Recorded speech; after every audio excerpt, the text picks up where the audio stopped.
Hello, and welcome to the Restaurant Reviews app. So first of all, you can see here that I'm currently running a server. That is for the client, and the second server is actually running an API that the client is hitting in order to get all the information it needs.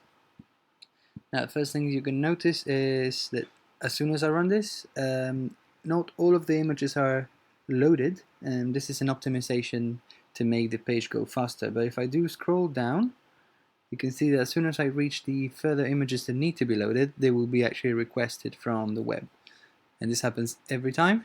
So again, the last two images were not loaded, but if I scroll down, you can see that they are now loaded.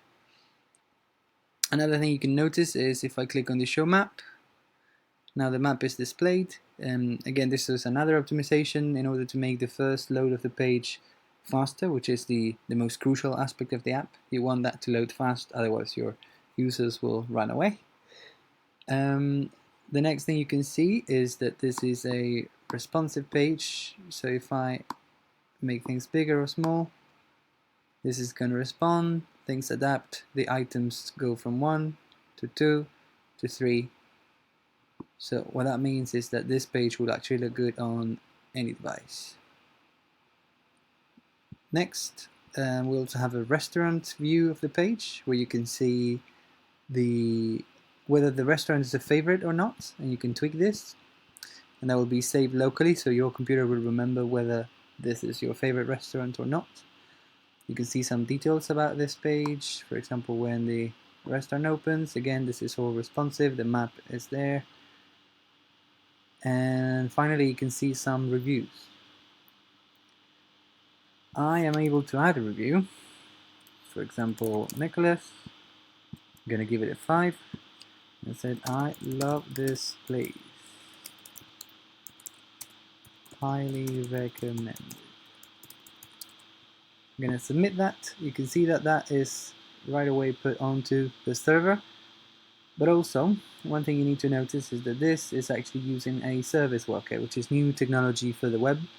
And what that allows me to do is to actually cache all the files that I need in order to run this website, even if there was no internet connection. So here you can see all the images are cached. Here you can see all my libraries that I need are cached. The HTML is cached, and even the logos for the fab icons. So that's pretty good. I'm going to show you now how that works. So as I said before, I'm actually running a server in order to make this function. But if I now close the connection to the API, I'm going to completely just close that terminal window. And I'm going to close this connection to the client. So that now there's no server rendering anything for us. And even so, if I refresh my app, it reloads. Not only reloads, it reloads really fast because all of the files are actually being served from the cache. And you can see that's the case because when I click on an image, for example, you will see I got a status 200 from the service worker. So what's going on there is that the service worker is actually finding everything it needs in this cache and then serving the files right from there, instead of having to hit the network, right? So even though right now there's no server that we can retrieve this from, we have a local copy of these files and we're able to serve them at very fast speeds offline without even requiring a network connection.